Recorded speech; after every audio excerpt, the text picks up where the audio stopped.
এনে এটা অনুষ্ঠান যেটো অনুষ্ঠানত 24 ঘণ্টাৰ সকলো খবৰ আপোনালোকক দিবলৈ চেষ্টা চলাও খবৰ আৰু খবৰ দিও ৰাজনৈতিক অৰাজনৈতিক খবৰ দিও আৰু প্ৰতিটো ৰাজনৈতিক খবৰ বিশ্লেষণ কৰিবলৈ চেষ্টা চলাও এই বিশেষ অনুষ্ঠান 24 ঘণ্টাত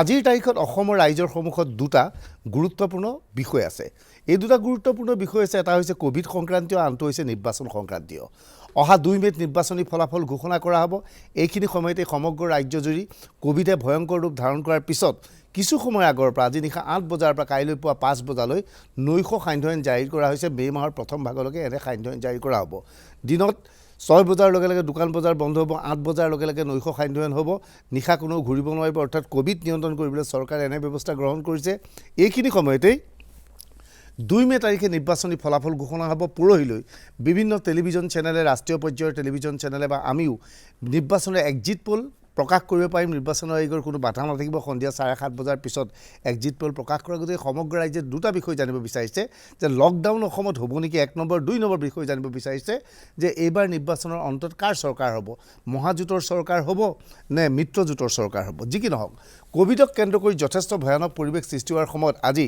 প্ৰদেশ কংগ্ৰেছৰ ফালৰ পৰা নিৰ্বাচনী আয়োগৰ ওচৰত এখন স্মাৰক পত্ৰ প্ৰদান কৰা কোৱা হৈছে নৈশ সান্ধ্য আইনৰ সময়ত কংগ্ৰেছৰ প্ৰাৰ্থীসকলক অনুমতি দিব লাগে তেওঁলোকক যেন সান্ধ্য আইনৰ বাধ্যবাধকতাৰ ভিতৰত নাথাকে তেওঁলোকে মন গ'লে ষ্ট্ৰং ৰুমলৈ গৈ ইভিএম চাব পাৰে আসলে তেওঁলোকে আশংকা প্ৰকাশ কৰিছে নৈশ সান্ধ্য আইনৰ নামত ইভিএম বাকচ বিজেপিয়ে সালসলনি কৰিব পাৰে নেকি যি কি নহওক সমগ্ৰ দেশত এটা কোভিডৰ পৰিৱেশ পৰিস্থিতি কেনেকুৱা তাৰ ওপৰত প্ৰথমে আপোনালোকক এক প্ৰতিবেদন আগবঢ়াব বিচাৰিছোঁ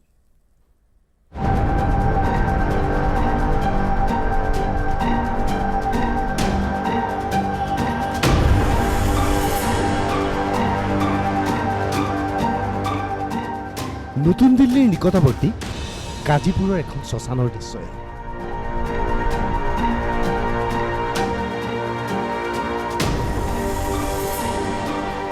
শ্মশান কৰ্তৃপক্ষ ব্যস্ত সৎকাৰ কৰিবলৈ অজস্ৰ মৃতদেহ শাৰী পাতি থোৱা হৈছে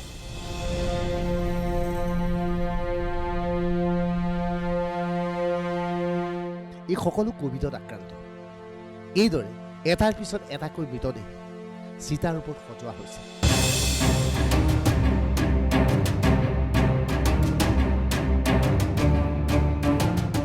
পৰিয়ালৰ সকলো ব্যস্ত অতি শীঘ্ৰে যেনে তেনে মৃতদেহটোৰ সৎকাৰ কৰিব লাগে এটা সময়ত শাৰী পাতি আটাইবোৰ মৃতদেহ সৎকাৰ কৰাৰ ব্যৱস্থা কৰা হ'ল ডাও ডাওকৈ জ্বলি উঠিল জুই এয়া চাওক একেদৰে কেইখন চিতা জ্বলিছে এখন 2খন 3খন 4খন 5খন 6খন 7খন অজস্ৰ চিতা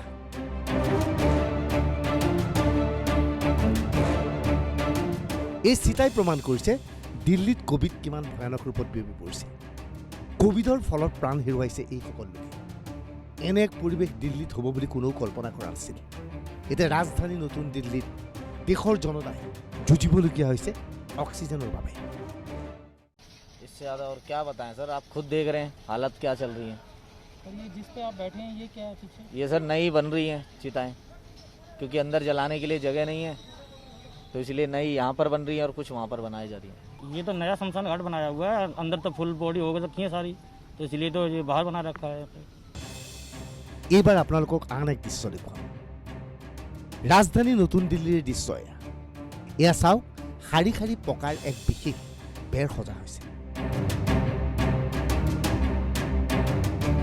এই বেৰ কি জানেনে সেই কথা শুনিলে আপুনি আচৰিত হ'ব এয়া আচলতে ইছলাম ধৰ্মী লোকৰ বাবে কবৰ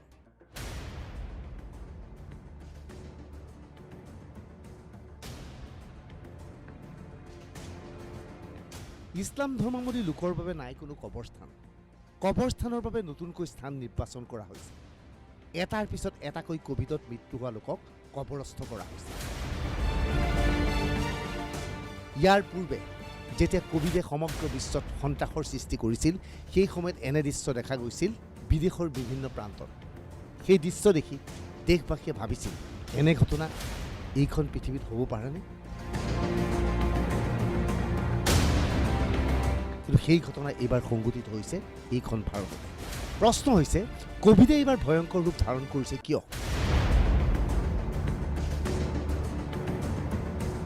কোভিডত আক্ৰান্ত হোৱাৰ পিছতেই কোভিডে আক্ৰমণ চলাই মানুহজনৰ হাওঁফাওঁ। হঠাৎ উশাহ লোৱাত কষ্ট পায়।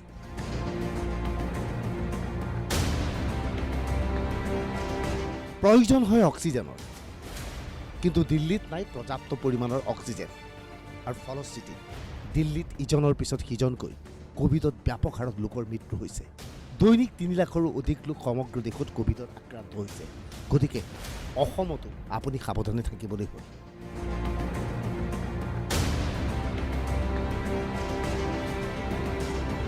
এইখিনি সময়তে অসম চৰকাৰে মঙলবাৰে নিশা 8 বজাৰ পৰা পুৱা 5 বজালৈ দৈনিক 900 সান্ধ্য আইন জাৰি কৰিছে। অসমত এতিয়া আচলতে কোনো নিৰ্বাচিত চৰকাৰ নাই। 2 মে'ৰ পিছত নিৰ্বাচিত চৰকাৰ গঠন হ'ব।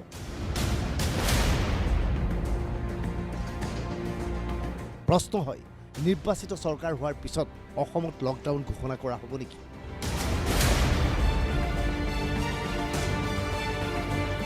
কিয়নো ইতিমধ্যে সন্ধ্যা 6 বজাৰ লগে লগে দোকান পূজাৰ বন্ধ কৰা হ'ল। নিশা 8 বজাৰ লগে লগে 900 সান্ধ্য আইন ঘোষণা কৰা হ'ল। তেনে অৱস্থাত অসম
অৱলম্বন কৰি কোভিডৰ সৈতে যুঁজিবলৈ চেষ্টা চলাম।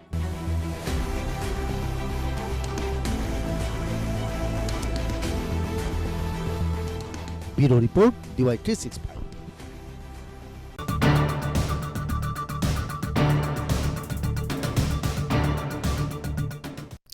কিছু সময়ৰ আগতে দিছপুৰত অনুষ্ঠিত হৈছিল স্বাস্থ্যমন্ত্ৰী হিমন্ত বিশ্ব শৰ্মাৰ এক সংবাদমেল। হিমন্ত বিশ্ব শৰ্মাই সংবাদমেলত স্পষ্টভাৱে কৈছে তেওঁ নিজে ব্যক্তিগতভাৱে সান্ধ্য আইনৰ পক্ষপাতি নহয়। আজি সান্ধ্য আইন আৰক্ষীৰ ফালৰ পৰা ঘোষণা কৰা হৈছে যদিও হিমন্ত বিশ্ব শৰ্মাৰ মতে মই সান্ধ্য আইনৰ পক্ষপাতি নহয়। আৰু লকডাউন কৈছে, লকডাউন কোনো ক্ষেত্ৰতে নহয়, সেই কথা স্পষ্ট কৰি দিছে হিমন্ত বিশ্ব শৰ্মাই। কিন্তু এই মুহূৰ্তত সান্ধ্য আইন বিভিন্ন প্ৰান্তত চলি আছে। আমি ৰাজ্যৰ 2টা প্ৰান্তলৈ আপোনালোকক লৈ যাব বিচাৰিছোঁ। লখিমপুৰত আমাৰ সাংবাদিক কৰুণা উপস্থিত আছে আৰু কিছু সময়ৰ পিছত আমি নগাঁৱলৈ যাম। প্ৰথমে লখিমপুৰত যাব বিচাৰোঁ। কৰুণা, লখিমপুৰৰ পৰিৱেশ পৰিস্থিতি কেনেকুৱা? আজি 8 বজাৰ পৰা সান্ধ্য আইন হোৱাৰ পিছত লখিমপুৰত সান্ধ্য আইন কাৰ্যকৰী হৈছে নে নাই? হয় তুলুক ভূঞা, যিহেতু আকস্মিকভাৱে আজিৰ দিনটোৰ পৰা 8 বজাৰ পৰা সান্ধ্য আইন ঘোষণা কৰা হৈছে 1 তাৰিখলৈকে। আৰু ইতিমধ্যে মই যদি লখিমপুৰৰ কথা কওঁ, যিহেতু লখিমপুৰতো ক'ভিড ৰোগীৰ সংখ্যা যথেষ্ট বৃদ্ধি পাইছে। আজিৰ দিনটোলৈকে 299গৰাকী ক'ভিড ৰোগীক চিনাক্ত কৰা হৈছে। সমান্তৰালভাৱে আজিৰ দিনটোতে 53গৰাকী ব্যক্তিৰ দেহত ক'ভিড পজিটিভ ধৰা পৰিছে। তো এনে প্ৰেক্ষাপটত আচলতে সাধাৰণ ৰাইজ আতংকিত হৈছে। আৰু চৰকাৰে যেনেধৰণে আজিৰ পৰা সান্ধ্য আইন ঘোষণা কৰিছে, সান্ধ্য আইনৰ সময়ছোৱাত আমি দেখুৱাব বিচাৰিছোঁ লখিমপুৰ নগৰৰ বাট পথসমূহ আমি দেখুৱাইছোঁ। আৰক্ষীয়ে সন্ধিয়াৰ ভাগৰ পৰা এনেধৰণে পহৰা দিয়া পৰিলক্ষিত হৈছে। প্ৰতিটো কোণত নগৰ চহৰ প্ৰতিটো কোণত প্ৰতিটো অঞ্চলত এনেধৰণে আৰক্ষী বাহিনী টহল দিয়া পৰিলক্ষিত হৈছে আৰু কোনো ধৰণৰ ব্যক্তি কিন্তু এই মুহূৰ্তলৈকে আমি ওলাই অহা পৰিলক্ষিত হোৱা নাই। অত্যন্ত কোনো দুই এজন ব্যক্তি আহিছে যদিও আৰক্ষীয়ে সোধপোছ কৰি যদি কামৰ কথা কৈছে বা বিশেষ কথা বতৰা বা বিশেষ কামত ওলাই অহাৰ কথা কৈছে তেতিয়াহ'লে যাবলৈ দিছে, অন্যহাতে দুই এজন ব্যক্তিক ঘূৰাই পঠিয়াইছে। গতিকে এনে প্ৰেক্ষাপটত আচলতে আজি সান্ধ্য আইনটোৰ ক্ষেত্ৰত লখিমপুৰবাসীয়ে যথেষ্ট সঁহাৰি জনাইছে বুলি আমি ক'ব লাগিব। আমি এই মুহূৰ্তত দেখুৱাইছোঁ যে লখিমপুৰ সদৰ থানাৰ আৰক্ষী বিষয়াগৰাকীয়ে নিজেই তেওঁ আৰক্ষী বাহিনীলৈ ইয়াত টহল দি আছে। মই এই ক্ষেত্ৰত চমুকৈ মই জানিবলৈ যাম, আপুনি যিহেতু সন্ধিয়াৰ ভাগৰ পৰা কৰ্তব্যৰত হৈ আছে, আজিৰ পৰা সান্ধ্য আইন, তেনেকুৱা ধৰণৰ মানুহ বা কেনেধৰণৰ কাৰোবাক ঘূৰাই পঠিয়াবলগীয়া হৈছে তেনেকুৱা ধৰণৰ? কোভিড মহামাৰী এতিয়া সমগ্ৰ ভাৰতবৰ্ষত তথা অসমতো অতি মহামাৰীৰ ৰূপ লৈছে আৰু এই ক্ষেত্ৰত আমাৰ লখিমপুৰ আৰক্ষীৰ ফালৰ পৰা আমি সন্ধিয়া 6 বজাৰ লগে লগে সমগ্ৰ দোকান পোহাৰ বন্ধ কৰাৰ কাৰণে যিটো নিৰ্দেশনা আছে সেইটো আমি কৰোনা বহুত বহুত ধন্যবাদ। লখিমপুৰৰ পৰিৱেশ পৰিস্থিতি আপুনি দেখুৱালে। আমি কিছু সময়ৰ পিছত নগাঁৱলৈ যাব বিচাৰিম, নগাঁৱত কেনে সান্ধ্য আইন হৈছে। কিন্তু এইখিনিতে জনাওঁ যে নিৰ্বাচনী আয়োগে আজি এক অৰ্ডাৰ দিছে বা এক নিৰ্দেশনা জাৰি কৰিছে। মাদ্ৰাজ উচ্চ ন্যায়ালয়ে ইয়াৰ পূৰ্বে কোভিডৰ এই ভয়ানক পৰিৱেশ পৰিস্থিতিৰ বাবে নিৰ্বাচনী আয়োগক দোষাৰোপ কৰিছিল 24 ঘণ্টাৰ পূৰ্বে। আজি নিৰ্বাচনী আয়োগে কৈছে যে 2 মে'ত বিজয়ী প্ৰাৰ্থীয়ে কোনো ধৰণৰ সমদল উলিয়াব নোৱাৰিব। কোভিডৰ আশংকাত এনে সিদ্ধান্ত নিৰ্বাচনী আয়োগৰ মতে যে 2 মে'ত বিজয়ী প্ৰাৰ্থীয়ে কেৱল 2জন সদস্যলৈ প্ৰমাণপত্ৰ আনিব পাৰিব। অৰ্থাৎ 2 মে'ত যিকোনো দলৰ ৰাজনৈতিক দলৰ প্ৰাৰ্থী বিজয়ী হোৱাৰ পিছত আগে যিদৰে ব্যাপক সমদল ফটকা ফুটোৱা হয়, এইবাৰ এনে পৰিৱেশ পৰিস্থিতিৰ সৃষ্টি নহ'ব। নিৰ্বাচনী আয়োগৰ ফালৰ পৰা স্পষ্টভাৱে ঘোষণা কৰা হৈছে। আচলতে নিৰ্বাচনী আয়োগক মাদ্ৰাজ উচ্চ ন্যায়ালয়ে যথেষ্ট সমালোচনা কৰিছিল যে নিৰ্বাচনৰ বাবে কোভিড ভয়ানক ৰূপত বিয়পিলে আৰু নিৰ্বাচনী আয়োগক মানুহৰ মৃত্যুৰ বাবে হত্যাৰ বাবে দোষাৰোপ কৰিছিল মাদ্ৰাজ উচ্চ ন্যায়ালয়ে। সেয়ে আজি এনেধৰণৰ সিদ্ধান্ত গ্ৰহণ কৰিছে নিৰ্বাচনী আয়োগে। আমি এই মুহূৰ্তত কথা পাতিবলৈ চেষ্টা চলাম যে নগাঁওস্থিত সংবাদদাতাজনৰ সৈতে, কিন্তু নগাঁৱৰ সংবাদদাতাৰ সৈতে আমি এতিয়াও যোগাযোগ কৰিব পৰা নাই। আমি আশা কৰিছোঁ যে কিছু সময়ৰ পিছত হয়তো পাৰিম, কিন্তু দেখা গৈছে ৰাজ্যৰ ভিন্ন প্ৰান্তত ইতিমধ্যে লকডাউন আৰম্ভ হৈছে। এই লকডাউন ৰাজ্য চৰকাৰে বিশেষকৈ সান্ধ্য আইন আৰম্ভ কৰিছে। দিনৰ ভাগত লকডাউন হোৱা নাই যদিও দিনৰ 6 বজাৰ লগে লগে দোকান বজাৰ বন্ধ কৰিছে। কিন্তু হিমন্ত বিশ্ব শৰ্মাই কৈছে লকডাউনৰ তেওঁ পক্ষপাতী নহয়। লকডাউনে এক শ্ৰেণীৰ লোকক বিশেষকৈ নিম্ন মধ্যবিত্তক যথেষ্ট ক্ষতিগ্ৰস্ত কৰে। এই লকডাউনৰ ফলত আৰ্থিক সংকটৰ সৃষ্টি হয়। বিশেষকৈ ব্যক্তিগত কোম্পানীত চাকৰি কৰা কৰ্মচাৰী যথেষ্ট সমস্যাৰ সন্মুখীন হৈ বিগত লকডাউনৰ সময়ত বৃহৎ সংখ্যক লোকৰ চাকৰি গৈছিল। এইবাৰো এনে পৰিস্থিতিৰ সৃষ্টি নহয় বুলি আশা কৰা হৈছে। আমি এইখিনিতে অলপ এটা বাণিজ্যিক বিৰতিৰ পিছত আমি নিৰ্বাচন কেন্দ্ৰিক কিছু কথা পাতিবলৈ চেষ্টা চলাম। 2টা সমষ্টি, এটা হৈছে চাবুৱা, এটা হৈছে তেজপুৰ। এই 2টা সমষ্টিত এবাৰ অগপৰ প্ৰাৰ্থী থিয় দিছে। এই 2 সমষ্টিত আচলতে কি ধৰণে তেওঁলোক আগবাঢ়িছে, কোন জিকিব, তাৰ ওপৰত বিতং আলোচনা কৰিম এটা বাণিজ্যিক বিৰতিৰ পিছত।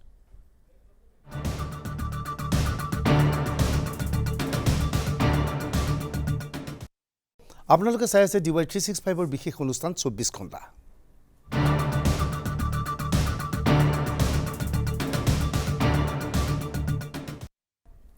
আমি ইতিমধ্যে আপোনালোকক কৈছোঁ যে নিৰ্বাচনী আয়োগে ঘোষণা কৰিছে 2 মে'ত নিৰ্বাচনী ফলাফলৰ পিছত কোনো প্ৰাৰ্থীয়ে সমদল উলিয়াব নোৱাৰিব, বিজয় উৎসৱ ওলাব নোৱাৰিব। কেৱল 2জন ব্যক্তিয়ে গৈ ডেপুটি কমিশ্যনাৰ বা উপায়ুক্তৰ হাতৰ পৰা বিজয়ৰ চাৰ্টিফিকেট আনিব পাৰিব। কিন্তু এইখিনিতে প্ৰশ্ন হয় যে বিজয়ৰ চাৰ্টিফিকেটখন অনাৰ পিছত সেই প্ৰাৰ্থীজনে যদি এক বিশাল সমদল উলিয়ায়, তেনেহ'লে সেই প্ৰাৰ্থীজনৰ বিৰুদ্ধে নিৰ্বাচনী আয়োগে ব্যৱস্থা লোৱাৰ অধিকাৰ থাকিবনে নাই? নিৰ্বাচনী আয়োগৰ ক্ষমতা তেতিয়ালৈকে থাকিবনে নাই? আচলতে সেই সমদল ৰোধ কৰাৰ ক্ষেত্ৰত নিৰ্বাচনী আয়োগে বাধা আৰোপ কৰিব পাৰে নে আচলতে জিলা পৰ্যায়ৰ দণ্ডাধীশে পাৰে? নিৰ্বাচনী আয়োগে মাদ্ৰাজ উচ্চ ন্যায়ালয়ৰ নিৰ্দেশৰ পিছত এনে সিদ্ধান্ত লৈছে যদি ইয়াক লৈ প্ৰশ্ন হৈছে যে নিৰ্বাচনী আয়োগৰ এনে অধিকাৰ প্ৰকৃততে আছেনে নাই? এনে অধিকাৰ নিৰ্বাচনী আয়োগে আচলতে নিজাববীয়াকৈ ল'ব পাৰেনে জিলা দণ্ডাধীশসকলক এনে নিৰ্দেশ দিব পাৰে? যি কি নহওক, এটা 2টা সমষ্টিৰ বিষয়ে আলোচনা কৰিব বিচাৰিছোঁ। এই 2টা সমষ্টিক কেন্দ্ৰ কৰি অসমত সৰব আলোচনা চলিছে। এই 2টা সমষ্টিত এইবাৰ অসম গণ পৰিষদৰ প্ৰাৰ্থী থিয় হৈছে আৰু 2টা সমষ্টি এইবাৰ বিজেপিয়ে কংগ্ৰেছে পাম বুলি দাবী কৰিছে। প্ৰথমে হ'ল চাবুৱা সমষ্টি। চাবুৱা এক তাৎপৰ্যপূৰ্ণ সমষ্টি। ইয়াত বিনোদ হাজৰিকা বিজেপিৰ বিধায়ক আছিল, কিন্তু এইবাৰ তেওঁৰ পৰিৱৰ্তে অগপক দিলে। চাবুৱাত অগপৰ পুনাকন বৰুৱাৰ বিৰুদ্ধে কংগ্ৰেছে অজয় ফুকনক থিয় দিছে। বিজেপিয়ে চাবুৱাৰ অগপ প্ৰাৰ্থী পুনাকন বৰুৱাৰ প্ৰাৰ্থিত্বৰ বিৰোধিতা কৰি থিয় দিছে প্ৰিয়ংকা নায়ক নামৰ বিজেপিৰ এগৰাকী সক্ৰিয় কৰ্মী। প্ৰিয়ংকা নেওগো থিয় দিছে। অভিযোগ মতে অজয় ফুকনৰ প্ৰাৰ্থিত্বৰ বিৰুদ্ধে কৰিছে একাংশ কংগ্ৰেছীয়ে। চাবুৱাক লৈ কংগ্ৰেছ যথেষ্ট আশাবাদী। চাবুৱাৰ কংগ্ৰেছৰ ভাইটি অজয় ফুকন সংগীতৰ সৈতে জড়িত। বিজেপিয়ে এইবাৰ চাবুৱা সমষ্টি অগপক এৰিছে। চাবুৱাৰ অগপ প্ৰাৰ্থী হৈছে পুনাকন বৰুৱা। পুনাকন বৰুৱাৰ প্ৰাৰ্থিত্বৰ বিৰোধিতা কৰি থিয় দিছে প্ৰিয়ংকা নেওগ নামৰ বিজেপিৰ এগৰাকী সক্ৰিয় কৰ্মী। এইবাৰ আন এটা একেধৰণৰ সমষ্টিৰ বিষয়ে আমি যাব বিচাৰিছোঁ। সেই সমষ্টিটো হৈছে তেজপুৰ। আমি জানো তেজপুৰ অগপৰ দখলত আছিল। তেজপুৰত বৃন্দা গোস্বামীৰ পৰিৱৰ্তে অগপই প্ৰক্ষেপ কৰিছে পৃথ্বীৰাজ ৰাভাক। পৃথ্বীৰাজ ৰাভা হৈছে কলাগুৰু বিষ্ণু ৰাভাৰ পুত্ৰ। বৃন্দাবন গোস্বামীক এবাৰ অগপই টিকট নিদিলে ইয়াৰ বিৰোধিতা কৰি পৃথ্বীৰাজ ৰাভাক কাৰ্যালয়ত প্ৰৱেশৰ বাধা প্ৰদান কৰিছিল। বৃন্দাবন গোস্বামীৰ বিৰোধিতা সত্ত্বেও তেজপুৰৰ প্ৰাৰ্থী হৈছে পৃথ্বীৰাজ ৰাভা। এই মুহূৰ্তত প্ৰশ্ন হৈছে পৃথ্বীৰাজ ৰাভা বিজয়ী হ'ব পাৰিব নাই। বিজেপিয়ে সম্পূৰ্ণৰূপে সহায় কৰিছে পৃথ্বীৰাজ ৰাভাক আৰু এই সমষ্টিটোত জাতীয় পৰিষদ আৰু ৰাইজৰ দলে পৃথক প্ৰাৰ্থী থিয় কৰাইছে। দেখা গৈছে এই সমষ্টিটোত জাতীয় পৰিষদ আৰু ৰাইজৰ দলৰ লগতে কংগ্ৰেছৰ প্ৰাৰ্থী হিচাপে আছে ডাক্তৰ অনুজ মেছ। কংগ্ৰেছে বাৰে বাৰে দাবী কৰিছে তেজপুৰ সমষ্টিটো আমি লাভ কৰিম। ইয়াৰ বিপৰীতে তেজপুৰত কংগ্ৰেছে পোৱাৰ দাবী কৰাৰ বিপৰীতে অগপ আৰু বিজেপিয়ে দাবী কৰিছে তেজপুৰ সমষ্টিটো এইবাৰ অগপই পাব। এই মুহূৰ্তত এই দুই গুৰুত্বপূৰ্ণ সমষ্টি, তেজপুৰ সমষ্টি য'ত অসম গণ পৰিষদৰ প্ৰাৰ্থী পৃথ্বীৰাজ ৰাভা আৰু চাবুৱা সমষ্টি য'ত অসম গণ পৰিষদৰ প্ৰাৰ্থী পুনাকন বৰুৱা, দুইজন প্ৰাৰ্থী আমাৰ লগত লাইভত উপস্থিত আছে। দুইকে অনুষ্ঠানলৈ স্বাগতম জনাইছোঁ। পৃথ্বীৰাজ ৰাভা আৰু পুনাকন বৰুৱা দুইকে অনুষ্ঠানলৈ স্বাগতম জনালোঁ। মই প্ৰথমে পৃথ্বীৰাজ ৰাভাৰ ওচৰত যাব বিচাৰিছোঁ। পৃথ্বীৰাজ ৰাভা, আপোনাৰ সমষ্টিত তেজপুৰ সমষ্টিৰ পৰা বৃন্দাবন গোস্বামীৰ পৰিৱৰ্তে আপোনাক থিয় কৰালে। বৃন্দাবন গোস্বামীয়ে আপোনাৰ বিৰোধিতা কৰিছিল। তৎসত্ত্বেও আপুনি তেজপুৰ সমষ্টিৰ পৰা এবাৰ বিজয়ী হ'ম বুলি আশাবাদীনে পৃথ্বীৰাজ ৰাভা? ধন্যবাদ। মই আশাবাদী, এইকাৰণে আশাবাদী যে তেজপুৰৰ ৰাইজে পৃথ্বীৰাজ ৰাভা, মোৰ পৰিয়াল আৰু মই তেজপুৰ সমষ্টিৰ বিভিন্ন ক্ষেত্ৰত, সাংস্কৃতিক ক্ষেত্ৰ হওক, সামাজিক ক্ষেত্ৰ হওক, মই য'ত যিমান কাম কৰি থৈ আহিছোঁ, কাম কৰিছোঁ, সকলো সেইসমূহৰ মোৰ বয়সীয়া একেবাৰে বয়সৰ ল'ৰা, একে বয়সৰ মানুহে মোক সম্পূৰ্ণ সমৰ্থন আগবঢ়াইছে। আৰু নতুন যিখিনি যুৱক যুৱতী, ই অসম গণ পৰিষদে হওক আৰু ভাৰতীয় জনতা পাৰ্টীৰে হওক, মহিলা মৰ্চা, যুৱ মৰ্চা, জনতা পাৰ্টীৰ, কিষাণ মৰ্চা, শক্তি মৰ্চা প্ৰমুখ্যে ভাৰতীয় জনতা পাৰ্টীৰ তেজপুৰ, শোণিতপুৰ জিলাৰ যিখিনি কৰ্মকৰ্তা, বিষয়ববীয়া আছে, সকলোৱে মোক সমৰ্থন জনাইছে। লগতে তেজপুৰৰ অসম গণ পৰিষদৰ যিসকল যুৱক যুৱতী এতিয়া মোৰ পক্ষত আহিছে। কিন্তু পৃথ্বীৰাজ ৰাভা মই তেজপুৰলৈ যেতিয়া নিৰ্বাচন কৰিবলৈ আহিছিলোঁ তেতিয়া হয় পৃথ্বীৰাজ ৰাভা, বৃন্দাবন গোস্বামীৰ আপুনি সহায় পাইছেনে নাই? আৰু বৃন্দাবন গোস্বামীৰ সহায় অবিহনে আপুনি তেজপুৰৰ পৰা জিকিম বুলি ভাবিছেনে নাই? বৃন্দাবন দাক মই বহুতবাৰ সন্মান কৰিছোঁ, বহুতবাৰ ৰিকুৱেষ্ট কৰিছোঁ যে মোৰ লগত আহক, একেলগে আমি কাম কৰিম। কিন্তু বৃন্দাবন দাই মোক শেষ পৰ্যন্ত সঁহাৰি নজনালে। বৰঞ্চ শুনিছোঁ যে বৃন্দাবন দাই মোৰ বিৰুদ্ধেই কিছুমান কাম কৰা বুলি শুনিছোঁ, কিন্তু মই বিশ্বাস কৰা নাই। কাৰণ বৃন্দাবন দাক মই সন্মান কৰোঁ, নিজৰ ককাইদেউ বুলি ভাবোঁ। মই বিশ্বাস নকৰোঁ যে বৃন্দাবন দাই মোৰ বিৰুদ্ধে কিবা কাম কৰিছে। ঠিক আছে, হয়। বৃন্দাবন দাৰ অবিহনে মই আজি তেজপুৰত যিটো স্থিতি লৈছোঁ, সেই স্থিতিত আজি মই সম্পূৰ্ণভাৱে জিকিম বুলি মই দৃঢ় প্ৰতিজ্ঞ। আৰু তেজপুৰীয়া ৰাইজে মোক নিশ্চয় এইবাৰ নিৰ্বাচনত জয়লাভ কৰিবলৈ সম্পূৰ্ণ সমৰ্থন আগবঢ়াইছে। পৃথ্বীৰাজ ৰাভা, আপুনি লাইনত থাকিব। আমাৰ লগত চাবুৱাৰ পৰা আপোনালোকৰ দলৰ এগৰাকী কৰ্মী পুনাকন বৰুৱা উপস্থিত আছে। পুনাকন বৰুৱা, আপুনি এই সমষ্টিটোৰ পৰা টিকট পালে। বিনোদ হাজৰিকা যোগ্য প্ৰাৰ্থী আছিল যদিও আপোনাৰ সমষ্টিৰ পৰা টিকট নিদি তেওঁক লাহোৱাল সমষ্টিলৈ প্ৰেৰণ কৰা হ'ল।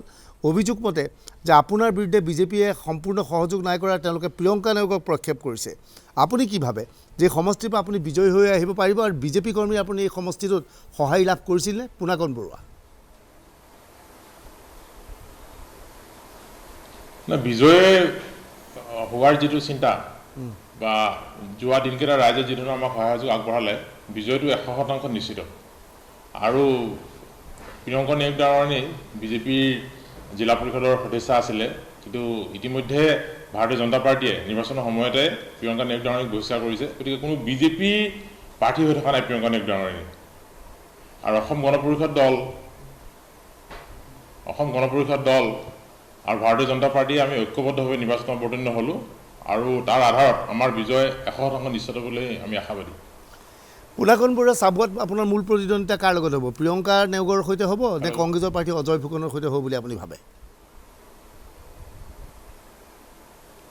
প্ৰিয়ংকা নেওগৰানী কণ্টেষ্টলৈ আহিছে বুলি মই ভবা নাই আৰু যোৱা দিনকেইটাত আমাৰ যি সমীক্ষা চলিছে বুথ ৱাইজত প্ৰতিটো ভোটগ্ৰহণ কেন্দ্ৰৰ যি সমীক্ষা সেই সমীক্ষাৰ আধাৰত কংগ্ৰেছৰ লগতে মোটামুটি আমাৰ প্ৰতিদ্বন্দ্বিতা হৈছে বুলি ভাবোঁ আৰু কংগ্ৰেছো আমাৰ হাতে পোনপটীয়া খুব শক্তিশালী প্ৰতিদ্বন্দ্বিতা আগবঢ়াব পাৰিছে বুলি আমাৰ মনে নধৰে আৰু আমাৰ নিৰ্বাচনী যি সমীক্ষা সেই সমীক্ষাই সেই কথা কৈছে। পুনাকন বৰুৱা আপুনি থাকক। পৃথ্বীৰাজ ৰাভা ডাঙৰীয়া, কংগ্ৰেছে উত্তৰ অসমৰ যিকেইখন আসন লাভ কৰিম বুলি দাবী কৰিছে তাৰ মাজৰ তেওঁলোকৰ অন্যতম আসন হৈছে তেওঁলোকে কৈছে ঢেকীয়াজুলি পাব, বৰচলা পাব, তেজপুৰ পাব, চতিয়া পাব আৰু বিশ্বনাথ চাৰিআলি পাব। অৰ্থাৎ তেজপুৰ সমষ্টিটো তেওঁলোকে পাম বুলি দাবী কৰিছে আৰু কৈছে তেজপুৰৰ ধৰ্মীয় সংখ্যালঘুৰ লগতে চহৰ অঞ্চল গ্ৰাম্য অঞ্চলৰ বৃহৎ সংখ্যক ভোট এবাৰ কংগ্ৰেছৰ সপক্ষে গৈছে। আপুনি এজন প্ৰাৰ্থী হিচাপে কি ধাৰণা কৰিছে যে কংগ্ৰেছে সঁচাকৈ কোৱাৰ দৰে এনেধৰণে ভোট লাভ কৰিছেনে? কংগ্ৰেছ কিবা জিকাৰ সম্ভাৱনা আছেনে? কংগ্ৰেছ এতিয়া অসমত অষ্টমিত সূৰ্য। ভাৰতবৰ্ষত কংগ্ৰেছক যিগৰাকী ৱাৰ্ডৰ যিখিনি জনসাধাৰণ আছে, যিখিনি ভোটাৰ আছে, গোটেই 19টা ৱাৰ্ডৰ জনসাধাৰণৰ সম্পূৰ্ণ ভোট মই পাম বুলি আশা কৰিছোঁ। সম্পূৰ্ণ ভোট বুলি ক'লে ভুল কোৱা হ'ব। মই 90ৰ পৰা 95% ভোট মই তেজপুৰ 19টা ৱাৰ্ডত পাম। তাৰোপৰি তেজপুৰত আমি দুটা ভাগ কৰিছোঁ যে পূৰ্বাঞ্চল আৰু পশ্চিমাঞ্চল।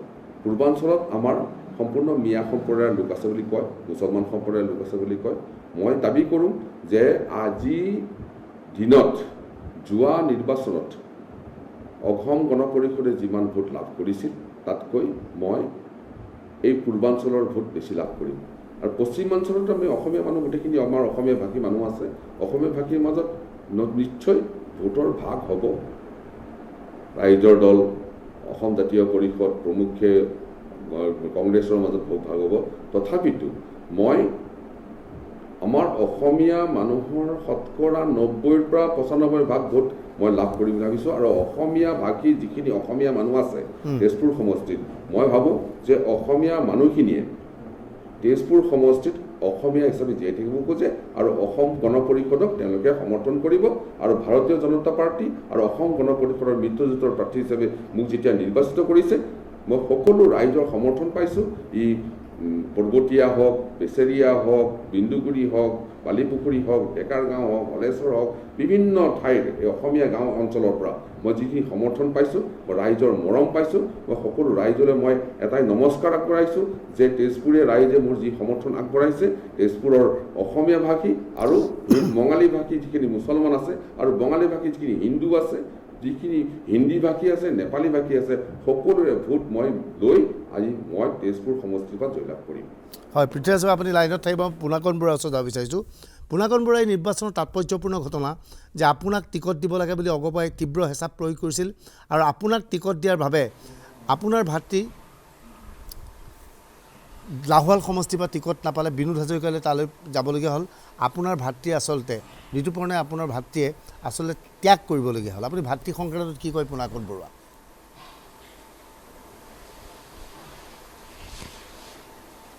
নাই, মোৰ ভাতৃ ঋতুপৰ্ণ বৰুৱা লাহোৱাল সমষ্টিৰ বিধায়ক আছিল আৰু ঋতুপৰ্ণ বৰুৱা বা মোৰ ভাইটি, আমি ককাই ভাই হিচাপে খুবেই আমি আত্মিক এটা আমাৰ সম্পৰ্ক আছে। আমাৰ মাজত খুবেই এটা বুজাবুজি আছে। যি সময়ত মোৰ ভাতৃ ঋতুপৰ্ণ বৰুৱাই অনুভৱ কৰিলে বা দেখিলে যে চাবুৱা সমষ্টিত অসম গণ পৰিষদৰ প্ৰাৰ্থী হিচাপে মোক প্ৰাৰ্থী প্ৰদান কৰিব বিচৰা হৈছে, তেতিয়া তেওঁ ধাৰণা কৰিলে যে লাগি থকা দুটা সমষ্টিৰ পৰা, এটা চাবুৱা আৰু লাহোৱাল গাতে লাগি থকা সমষ্টি, গতিকে দুটা সমষ্টিৰ পৰা একে ঘৰ একেজন ককাই, একে মাতৃৰ দুজন ককাই ভাই, দুজন সন্তানক যদি প্ৰাৰ্থিত্ব প্ৰদান কৰা হয়, সমাজলৈ এটা ভুল বাৰ্তা যাব। গতিকে তেওঁ স্বেচ্ছাই তেওঁ লাহোৱাল সমষ্টিত তেওঁক প্ৰাৰ্থিত্ব নালাগে বুলি তেওঁ ভাৰতীয় জনতা পাৰ্টীৰ নেতৃত্বই জনালে আৰু তাৰ আধাৰত তাৰপিছত মোক চাবুৱা সমষ্টিত প্ৰাৰ্থিত্ব আমাৰ যিটো সিদ্ধান্ত হৈছিল সেই সিদ্ধান্ত আগবাঢ়ি গ'ল। গতিকে মোৰ কাৰণে ভাইটিয়ে চেক্ৰিফাইচ কৰিলে বুলি আমি ভাবোঁ আৰু গোটেই সমাজলৈ এটা খুব ভাল বাৰ্তা দি গ'ল। সমাজখনৰ কাৰণে তেওঁ এটা চেক্ৰিফাইচ কৰিছে দুয়োটা দলৰ প্ৰতি, ভাৰতীয় জনতা পাৰ্টি আৰু অসম গণ পৰিষদ দলৰ প্ৰতি এটা ভাল বাৰ্তা, এটা ইতিবাচক বাৰ্তা তেওঁ সমাজলৈ প্ৰেৰণ কৰিছে। আৰু মোৰ ব্যক্তিগতভাৱে মোৰ এটা খুব দুখ থাকি গ'ল যে মোৰ মাতৃৰ বিয়োগৰ সময়ত, মোৰ মাতৃ 2 বছৰ আগতে বিয়োগ হৈছে, আৰু মাতৃবিয়োগৰ সময়ত মা মানে এলজাইমাৰ ৰোগত ভুগিছিল, মায়ে স্মৃতিশক্তি হেৰুৱাই পেলাইছিল। কিন্তু তৎসত্ত্বেও মৃত্যুৰ আগমুহূৰ্তত মায়ে মোক আৰু মোৰ সহধৰ্মিনীৰ আগত ভাইটিক ধৰি আনি ওচৰলৈ আনি আমাক হাতত ধৰি ভাইটিক আমাৰ হাতত গলাই থৈ গৈছিল। কিন্তু ভাইটিয়ে মোৰ জ্যেষ্ঠ হিচাপে মই ত্যাগ কৰিব লাগিছিল, কিন্তু ভাইটিয়ে মোক ঋণ কৰি থৈ গ'ল, মোৰ কাৰণে তেওঁ ডাঙৰ ত্যাগ কৰি থৈ গ'ল। গতিকে এই ঋণ মই ভাইটিৰ ওচৰত মই কেতিয়াও খুজিব নোৱাৰিম। কিন্তু আপুনি ভাইটিয়ে আপোনাৰ বাবে ত্যাগ কৰি থৈ গ'ল, স্বাভাৱিকতে আপুনি সমষ্টিৰ পৰা জিকা খুব আৱেগিক বিষয়। হয়, এই বিষয় স্বাভাৱিকতে ভাইটিয়ে আপোনাৰ বাবে ত্যাগ কৰি নিজৰ বিধায়ক পদ এৰি দিলে, প্ৰতিদ্বন্দ্বিতা নকৰিলে, আপোনাক উঠিবলৈ দিলে। এতিয়া প্ৰশ্ন হৈছে আপোনাৰ সমষ্টিৰ পৰা কংগ্ৰেছৰ যিজন প্ৰাৰ্থী অজয় ফুকনে গুৱাহাটীৰ এখন হোটেলত যেতিয়া দিচাং ৰিজৰ্টত যেতিয়া আছিল, সাংবাদিকে সোধা প্ৰশ্নৰ উত্তৰত অজয় ফুকনে কৈছে মই জিকিমেই, আৰু মই জিকিলে সাংস্কৃতিক পৰিক্ৰমা মন্ত্ৰী বিচাৰিম। অৰ্থাৎ আপোনাৰ প্ৰতিদ্বন্দ্বীগৰাকী বিজয়ী হৈ মন্ত্ৰী হ'ম বুলিও দাবী কৰিছে। তেওঁ যদি মন্ত্ৰী হৈ বিজয়ী হৈ পেলাই তেনেহ'লে আপোনাৰ ভাতৃৰ ত্যাগ অথলে নাযাবনে পুনাকণ বৰুৱা?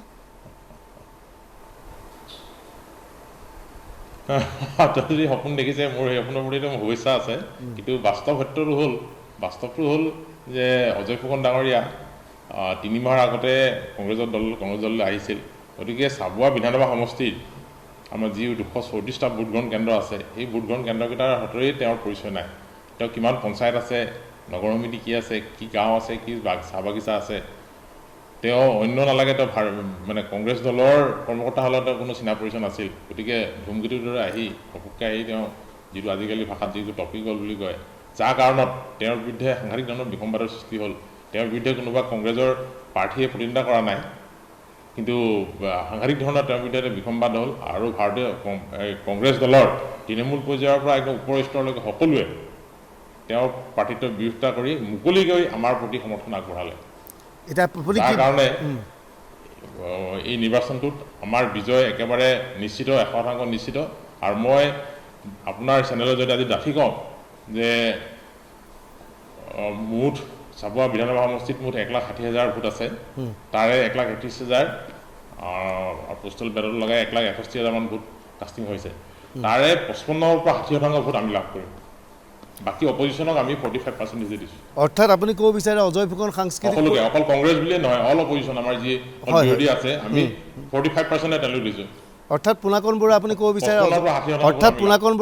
বিচাৰে অজয় ফুকন সাংস্কৃতিক পৰিক্ৰমা দপ্তৰৰ মন্ত্ৰী হ'ব নোৱাৰিব?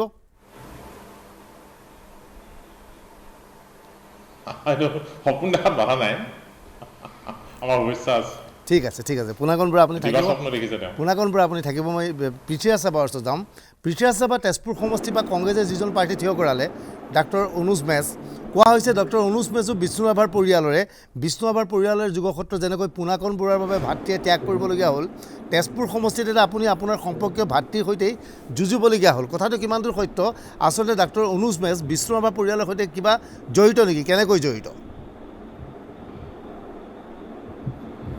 আমাৰ দেউতাৰ সকলোতকৈ ডাঙৰ বায়েক মনমোহিনী মেছ, মনমোহিনী মেছৰ ল'ৰা বিজয় মেছ। অসম ফাৰ্মাচী বুলি এখন ফাৰ্মাচী আছে, তেওঁ এইখিনি সময়ৰ এখন ধনপতি মানুহ, টকা পইচা থকা মানুহ আছিলে। গুণৰ খেলা ধূলা, তেজপুৰৰ কালচাৰ লাইনত যে পাৰুল বৰুৱাক বিয়া কৰিছিল, যি পাৰুল বৰুৱাই বিষ্ণুপ্ৰসাদ ৰাভাৰ গান 8 বছৰ বয়সত গাইছিল কলিকতাত, সেই মানুহজনীৰ সেই মাকৰ সন্তান হ'ল অনুজ মেছ। অনুজ মেছ মোৰ ভাতৃ, আৰু সেই পৰিয়ালৰ বহুত অৱদান আছে। আজিৰ দিনত অনুজ মেছে মোৰ প্ৰতিদ্বন্দ্বিতা কৰিছে, মোৰ বিৰুদ্ধে প্ৰতিদ্বন্দ্বিতা কৰিছে। অনুজ মেছ নিৰ্বাচন খেলাৰ কাৰণে মোৰ আপত্তি নাই, কোনো কংগ্ৰেছৰ পৰা যি খেলিছে খেলা হ'বই, আৰু খেলাত আমি জিকিমেই। এই অনুজ মেছেই মোৰ ভাতৃ হওক, মোৰ ভাই হওক, ভতিজা হওক, ভগিন হওক, ভৰি হওক, আমি জিকিম। আৰু মই জিকিম বুলি ভাবিছোঁ, আৰু মই জিকিম মানে তেজপুৰীয়া ৰাইজ জিকিব, আৰু তেজপুৰীয়া ৰাইজ মানে মই, আৰু তেজপুৰীয়া ৰাইজ মানে তেজপুৰীয়া ৰাইজ। তেজপুৰৰ ৰাইজক বাদ দি মই কেতিয়া এৰিব নোৱাৰোঁ। আৰু তেজপুৰৰ ৰাইজৰ এটা সন্মান আছে, আৰু তেজপুৰৰ মানুহে এটা নিৰ্দিষ্ট মানুহক, এজন ব্যক্তিক নিৰ্বাচন মানে বাছি লয়, যিজন মানুহক তেওঁলোকে ভাবে যে এইজন মানুহে আমাক নেতৃত্ব দিব পাৰিব। আৰু আজিৰ দিনত তেখেতসকলে মোক বাছি লৈছে, পৃথ্বীৰাজ চাবা, আৰু তেজপুৰৰ ৰাইজে বাছি লৈ মোক এই নিৰ্বাচনত নিৰ্বাচিত কৰিব, আৰু তেজপুৰৰ ৰাইজক মই ওচৰত থাকিম আৰু তেজপুৰ ৰাইজে মোৰ ওচৰত থাকিব। পৃথ্বীৰাজ শৰ্মা, মই শেষ প্ৰশ্ন এটা কৰিব বিচাৰিছোঁ। আপোনাৰ লগতে এতিয়া আমাৰ লাইনত একেলগে আছে আপোনালোকৰ দলৰে চাবুৱাৰ প্ৰাৰ্থী পুনাকণ বৰুৱা। পুনাকণ বৰুৱাই বাৰে বাৰে আৱেগিক হৈ কৈছে তেওঁক নিৰ্বাচনত থিয় কৰাবৰ বাবে তেওঁৰ ভাতৃ বিধায়ক ঋতুপৰ্ণ বৰুৱাই ত্যাগ কৰিছিল। সেই ত্যাগক পুনাকণ বৰুৱাই স্বীকাৰ কৰিছে। একেখিনি সময়তেই আপোনাৰ সমষ্টিত আপোনাৰ বিৰুদ্ধে আপোনাক পৰাস্ত কৰিবলৈ আপোনাৰ ভাতৃয়ে কংগ্ৰেছৰ পৰা প্ৰতিদ্বন্দ্বিতা কৰিছে। অৰ্থাৎ পুনাকণ বৰুৱাই যি সময়ত ভাতৃৰ ত্যাগৰ কথা স্বীকাৰ কৰিছে সেই সময়ত আপোনাৰ ভাতৃয়ে আপোনাৰ বিৰুদ্ধে যুঁজিছে। আপুনি কি কয় শেষত?